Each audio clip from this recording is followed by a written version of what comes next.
L'actualité du livre religieux aujourd'hui, c'est évidemment Benoît XVI. Il me semble qu'une bonne façon d'exprimer notre gratitude envers lui est de reprendre quelques-uns de ses livres majeurs.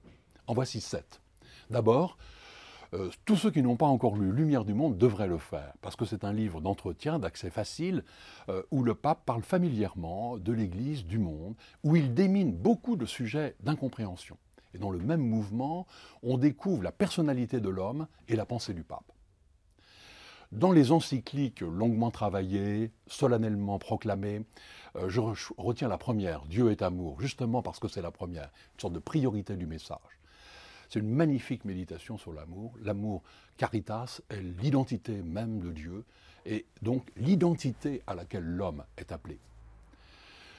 On sait la place que la liturgie a pris dans la pensée et l'œuvre de Benoît XVI, en particulier dans sa réforme de la forme ordinaire et extraordinaire du rite romain, dans un souci de pacification et d'unité. Si on veut se laisser enseigner par le pape sur la liturgie, il faut prendre l'esprit de la liturgie. La réforme de la liturgie est d'abord intérieure. Autre thème majeur, la raison et la foi. Dans un dialogue philosophique avec Jürgen Habermas sur le thème de la sécularisation, le pape s'interroge sur les fondements. Est-ce que les principes démocratiques suffisent à fonder la société? Et quelle est la place des églises comme telles dans le débat public? Sujet d'actualité. Le texte est un peu dense, mais il est très court, il est très passionnant, il ne faut surtout pas se laisser intimider.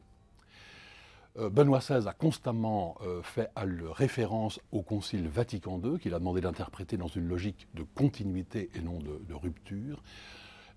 Il en a été un des acteurs comme jeune théologien expert. Il est bon de reprendre aujourd'hui les interventions substantielles qu'il a faites à l'époque pour comprendre les enjeux du Concile et la justesse de ses positions.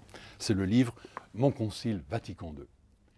Presque enfin, il faut mettre en avant une œuvre splendide, Jésus de Nazareth, 3 tomes, les 2 premiers sont parus en poche, le 3e, l'enfance de Jésus, est paru à Noël. Dans ce travail, Benoît XVI a mis le meilleur de lui-même, toute sa science, tout son talent de théologien, son sens pédagogique, son enthousiasme pour faire découvrir Jésus en vérité. Magnifique leçon d'ailleurs de méthode aussi, de lecture de l'Écriture. La lecture de ces 3 tomes est certainement un peu exigeante, mais elle est extrêmement nourrissante. Et d'ailleurs, on peut très bien commencer par le plus court, le 3e, l'enfance de Jésus, pour avoir une idée du style de cette œuvre.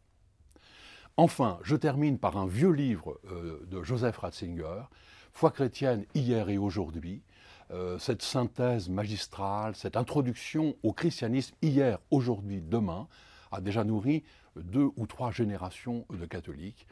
Le pape nous dit qu'il a vieilli. Ce livre n'a pas pris une ride. Voilà. Il me semble que lire un de ces livres-là est une bonne façon d'être en communion avec notre pape, qui reste notre pape jusqu'au 28 février.